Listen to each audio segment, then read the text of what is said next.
at 6 o'clock, so we'll call the meeting to order. Did everyone get a chance to read the meeting minutes from the July 7th meeting? Are there any changes?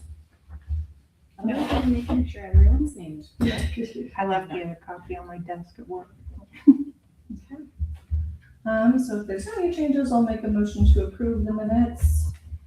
Do you have a motion? Motion. Second. Perfect. All right, we have a motion, a second, all in favor? And all opposed? Okay, motion carries. Are there any amendments to the agenda? I think you guys both have an agenda. Same as typical.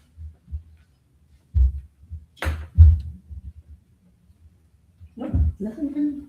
All right, hearing no amendments, we'll move on to the department reports. What time is starting?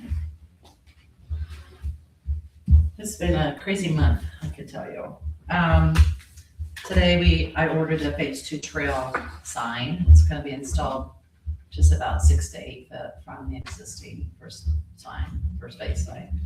Looks similar to that. Budgets will be reviewed in the next 2 weeks. First with the mayor, and I think the council also will be involved with that. Dumpster's been ordered for the ball diamonds. The Atlanta League brought all the bleachers back and put them on site, actually off the site of the construction pit. So for Thursday, we're gonna take those down, take a look at them, make sure they're all good, so we can save some money and reuse those. They were new when they took them 3 years ago, so they should be fine. Scoreboards have been picked up by Hoosier Sign. They're gonna make sure the electrical part of it's all in good shape, and then when it's time, we'll reinstall those. They're the ball diamonds. They are on track. Actually, we're very on track. They haven't got off too much with the weather. So it looks like opening is still gonna be at the end of August. Bid C should be coming, I think he said this week. Dugouts are done. Well, the concrete is complete with the dugouts and the concession stand. They still have to put the roof on and that type of thing. Then I think in 2 weeks, they're gonna come in and do the fields and put the saw down. So that'll be a big change. We have a pump station at the park that is failing. So I met with the mayor today to discuss perhaps replacing that, which should run about 13,000 on that. So that's something that we have to have in order to have the restrooms. I don't know if you were able to open the attachment I sent you today with the grant information. Oh, I did not notice that. You didn't notice it? Okay. No, I saw your notes that you sent. Included in that grant was bathroom renovations, ADA ramps, exercise area, pavement, skate park, football courts, playground equipment.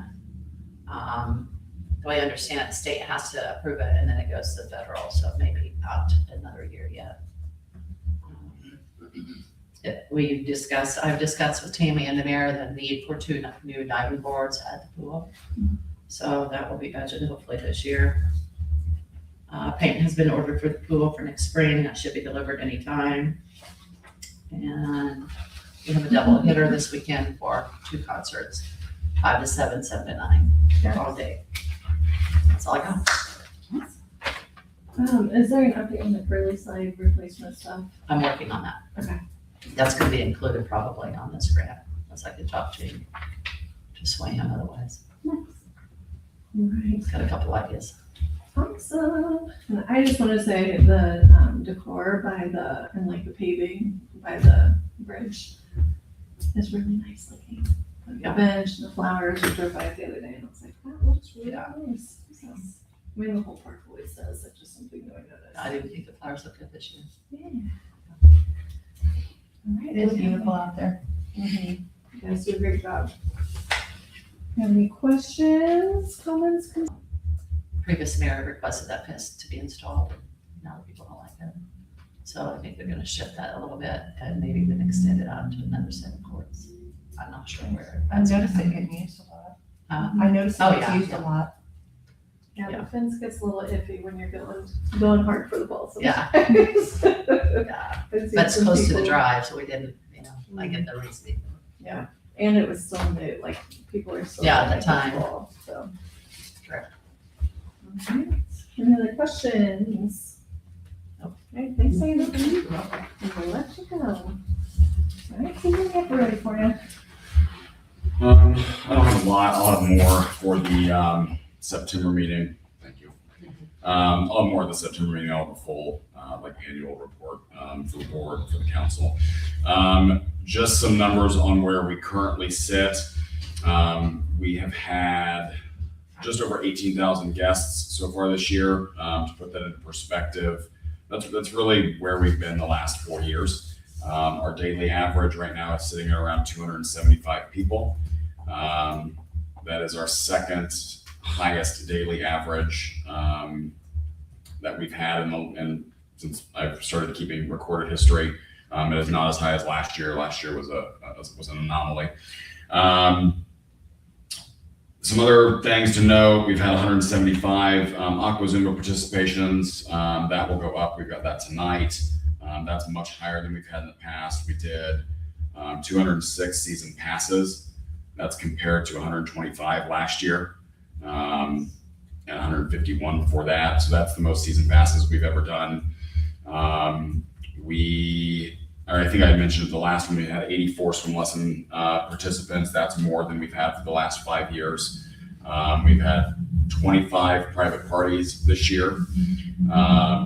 So numbers are good from a gross revenue perspective, money that has come through the front desk. And again, I want to be very clear when I say this. I am not, I'm offering this as a conversation or discussion about cost recovery. I'm not even entertaining the idea of the pool should make money. If that conversation happens, I will be gone. But for perspective, this year so far, we've had gross revenue of a little over $57,000. That is compared to last year's $45,000. Wow. And the year before that, 50, and the year before that, 53, the year before that, 54.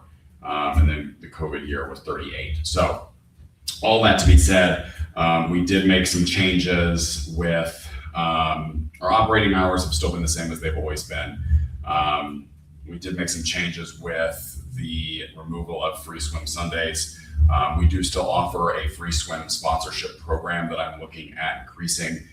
Next year, I was kind of using this season as a pilot for that. The fire department or the, what's their association called? Not the union, the fire, what's that called? The local, and then they've got a number. Anyway, they did a free swim day on July 18th. They had a pop-up tent out there. It was awesome to see that organization interact with the community, and it went really well. A lot of people didn't even realize it was a free swim day, but it was great. West Street, who was our weekly sponsor last year, is going to sponsor a free swim day on both Saturday and Sunday of closing weekend. So just to kind of put into perspective, each one of those is a $750 sponsorship. So for what will be 3 days, it is more than, I'm doing the quick math, more than 70% of what all of last year's free sponsorships were. So the restructure of that, I think will serve us well from a cost recovery standpoint going forward. Some other things to note, because I'm not afraid to address Facebook brilliance, chatter. Our last day will be Sunday. On Thursday and Friday, Tipton is back in school. We'll be open 4 to 7 on Thursday, 4 to 6 on Friday. We've got a private party from 6 to 8 on Friday. And then Saturday and Sunday will be our last days of the pool season. I'm glad that people want the pool to stay open longer. I love that. There is also the realization that is not possible with a staff that is back in school. So unless those members of the public can convince the Department of Ed to change the school start date, we're likely always going to close. Yes, some pools are able to stay open longer and they stay open through the weekends. It does not make fiscal sense to keep chemicals in the pool to only open on weekends. From an attendance standpoint, and I did the numbers because, I like my numbers. So we see on average about a 36% decrease in attendance during the last 2 weeks of our existing pool season. And that's consistent through the last 5 years. So there will always be people that say, well, you could hire older guards and you could do this. Like right now we have 9 people in the pool. It's that time of year. They've changed their mindset going into school. So I just want to kind of quell those concerns because I know how that can start to spread on Facebook about why aren't we keeping the pool open longer. That to be said, the pool, I don't have the number in front of me, but the pool was, I believe, open more consistently this season, even despite it being a rainy and wet and colder summer than in the past. Like I said, we're at 18,387 right now. I don't think we will have, 1,700 more people to eclipse the 20,000 mark that I keep shooting for, but I do think that that's a possibility depending on some restructures in programming. One thing that I am considering, and I'll have a list of things that I'm considering for next season as well at the September meeting, after I can actually do all my data and all my assessments. But one thing that I'm looking at doing is restructuring the season pass a little bit. There will probably be an increase in that because of how we have seen its sales grow. But with that, what I'm looking at is offering, this is not, it's set in stone, but I'm looking at offering the addition of 5 every other week night swim events that would then be only for pool pass member holders. Talking with my staff, looking at issues that we have had with the night swim in the past. We've not had it for the last 2 seasons, and it's been great. But looking at the issues that we had behaviorally, it was adult babysitting from 8 to 10 p.m. is what night swim was for us. Great for the community, great for our numbers, we get it. But it was adult babysitting. My theory is that if that is an event that is exclusive to a season pass holder, then those season pass members have some vested interest in, they are a stakeholder to the pool success. So I do think that would be an additional cost offset initiative. So I'm happy to answer any questions. I think that's all that I had for this meeting, but I'll have much more for September. So, any questions, concerns? Congratulations on a great year. Thanks. Yeah. Appreciate it. I was wondering, did concessions do better than typical? I know you're trying some different things like the dirty sodas and stuff. It's right around where it's been the last 3 years. Nothing significant. There have been one thing that I have done this year that I've avoided in the past is I did push out a guest experience survey on Facebook. I'm going to nudge that again as our season concludes. But that was one thing that was noted in there was the addition of some more concession items. I will say that the highest, and this is not a surprise to me on both fronts, but the highest rated thing that kind of came from that survey was our lifeguards' attentiveness. I like that people who don't know the ins and outs of lifeguarding feel that our lifeguards are attentive. They are.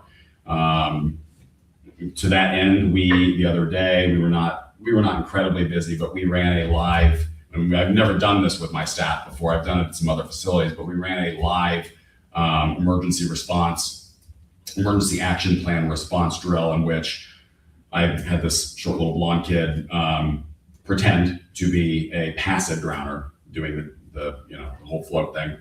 I informed the guard who was in that zone that, hey, this kid in the blue shorts getting ready to jump off the diving board is going to be a passive victim, meaning a non-responsive victim.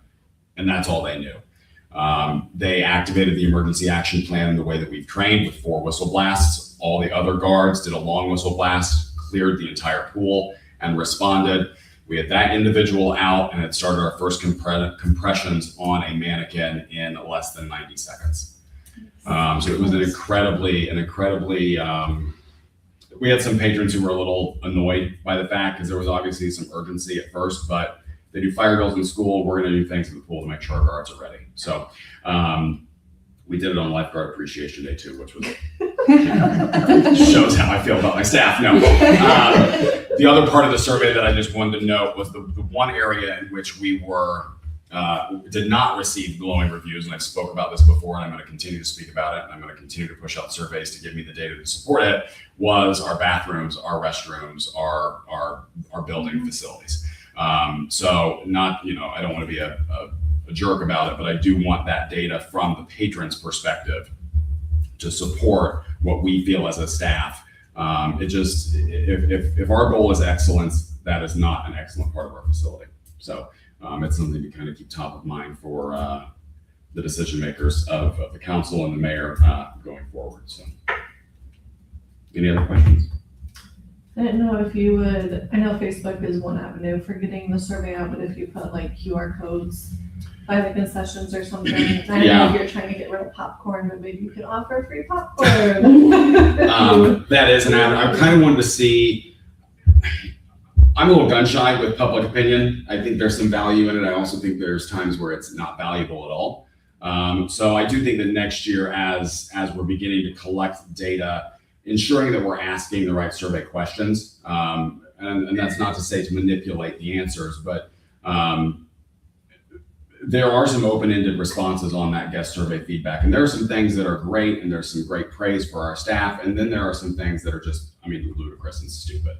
So I'll say it like it is. I don't care. I'm not running for anything. But all that to be said, that is one thing that I kind of want to encourage a little bit more next year, continuously throughout the season, is the appropriate channel for guests to be giving feedback in a way in which it is measurable, it's being heard, and it's being assessed. So rather than Facebook comments that go off the rails, I'm never going to fix that problem. But any tools that I think we can put in place to help make us better is something that I want to do. So there was another part of your question that I wanted to touch on. Did I answer it? I mentioned popcorn, but I don't think Oh, okay. Yeah, I think that was it. Next year, as far as I'm aware, from the conversations, I don't do formal exit interviews with my group. It's more just qualitative conversations. I do believe the majority of them will be back, which is great. We have about 5 or 6 in the front desk concession positions right now that will be lifeguard age eligible for next year. So that's considering right now I've got 15 lifeguards on staff. If I can add 5 more, that puts us in a much better place. So again, that is the challenge in the aquatic industry, is always getting good staff and keeping good staff, and trying to put those pathways in place. So, yeah. We have one more question. It's kind of selfish on my part because I have younger kids. You're good. Swim lessons there for 4 years. 4 is our minimum. Is it just like I'm sorry, too tricky to train young ones? I think we either did 4 or 3 this year. And we had let me think about this. Last year, I know our minimum age was 4. If our minimum age was 4 this year, it's just because of what we've done. And we changed our curriculum this year.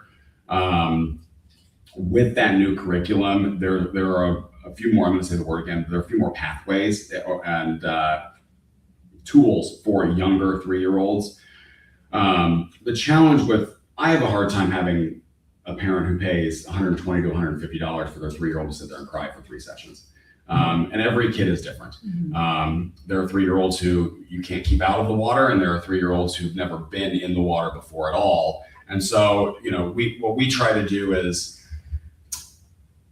and the curriculum that we have in place now facilitates a way for us to be able to kind of break down those fears and help with that comfortability in the water a little bit more. So if we have not lowered it to 3-year-olds, I think that is something that we would do next year. Okay. Also, along with swim lessons, we're always trying to figure out a way to get more people enrolled. 84 kids is a lot for, a pool our size with a staff our size. Flirting with the idea, I'm not completely sold on it, of offering potentially 2 sessions next year. To where we could facilitate a 3-week session and a 3-week session rather than 1 5-week session. That was some of the feedback. We had I think that was the second part of the question I was going to touch on earlier. I pushed out another survey to our swim lesson participants to see what they liked, what they didn't like. And one of the biggest critiques, so to say, was more lessons, longer in the season. The challenge is usually in early June, the water's still too cold to get them in. And so what you don't want to do is for a kid's first experience with the water to be miserable, because then even when the water's warm, that's going to be the behavioral pattern that they've established. So really starting lessons any earlier than the second week of June is almost a non-starter. And also any earlier, I would not have time to properly train our swim instructors.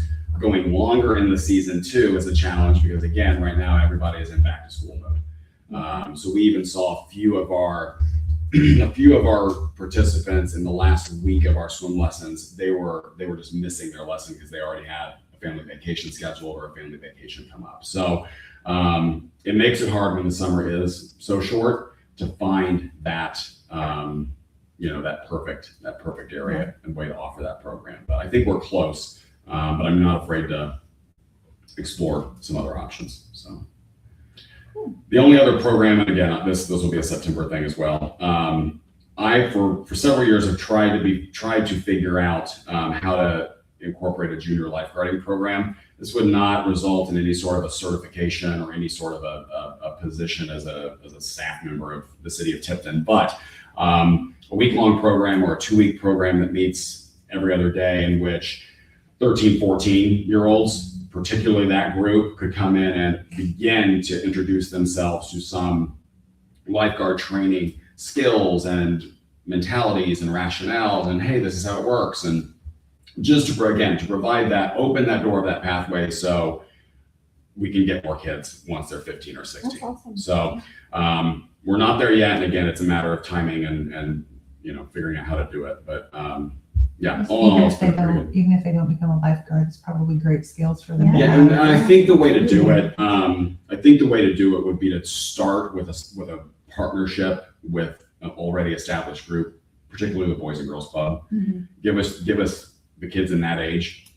They're already coming to the pool. They're already familiar kind of with what our rules are, but they may not know the why of the rule, and then they may not know, well, that lifeguard had to jump in and say to someone, well, why did they have to do that? Or why did they do it that way? So being able to kind of set up some stations and set up some things for them, I think would be beneficial, and it would be a relatively low lift operationally and from a curriculum standpoint, because that's already there. It would just be adapting it. So that's that's spinning around in there too. So that's all I got. Awesome. Anything else? I promise August won't be any longer, or September won't be any longer than this. I'll just have a document that you can actually walk away with. I think it was great. You had Yeah. really great information. Well, when you've been there for 22 years, I'd like to hope you have it figured out by now. So anyway, thanks guys. Thank you. Stephen. I'm sorry. How old is that building now? It was built in 1969. What's the last improvements they had to that building? 1969. No. We did a very poor, we did a very low cost renovation of the bathrooms, which it's been less than 5 years ago. It was particularly just new bathroom partitions and new lighting that I'm not really thrilled with. It is too small for an average of 280 people per day. So you need actually. We need more bathroom space for sure. And I've mentioned this before, there are some ADA concerns. The flow of getting through there is not easy for someone in a wheelchair, and we have a pretty high usage by individuals who are differently able. So there's a way to do it, but it's going to cost some money to redo it the right way. But yeah, 1969 is when that building was built. It really needs some renovations. Yeah, and Mayor Schnicker and I have had discussions about that in the past. It's more just about finding the funding first, and then the timing of that project in relation to other city projects. So, and when it would be palatable. So, but again, to the survey's point, when and if this project ever does become available, and we have the people who set their head on fire when we take down a stop sign or we take down a curly slide, the data is here to say this is what people want. Yeah. So that'll be a fun time. You're welcome. Bye, guys. All right, thank you. All right, moving on to board discussion. Does anyone have anything to add to today's meeting? I went to the trail meeting. They had somebody come in and talk about the invasive plants that are out there. Has anybody been able to go to the Kirkendall Woods yet? No. I haven't either. Have you been out there? They've done a lot of work out there, but there's some plants that grow out there that there's a prairie area that needs to be protected. Mhm. I mean, it's there and it's, so there's activities trying to mitigate that stuff. And then they talked about something called a weed wrangle.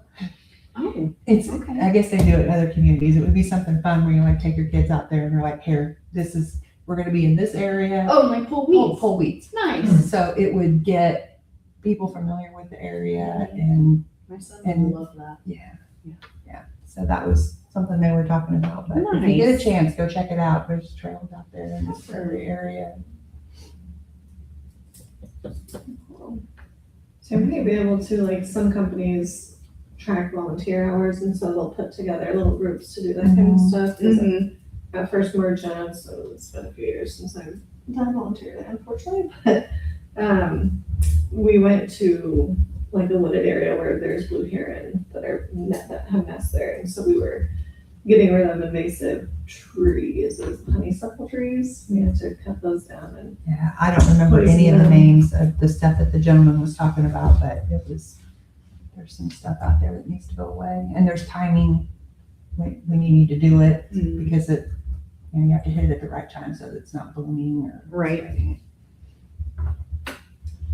But yeah, that's what's going on out there. Are they gonna put the weed wrangle event? Nothing is, Just something there. it's just Okay. something they're talking about, yeah. Nice. But yeah, check it out. I saw an aerial view of it. It's pretty cool.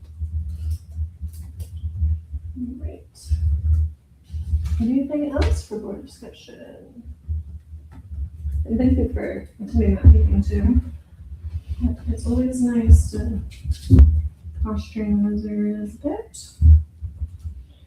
All right, then I guess we can adjourn if there's no other information. So do we have a motion to adjourn? sorry. I motion. Woo! And a Second. second. All in favor? Hi. All right, we are adjourned.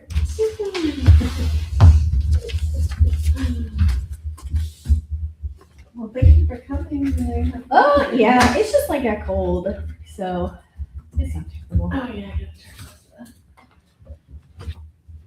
the meeting now, so it'll run all night. Next meeting is September 1st.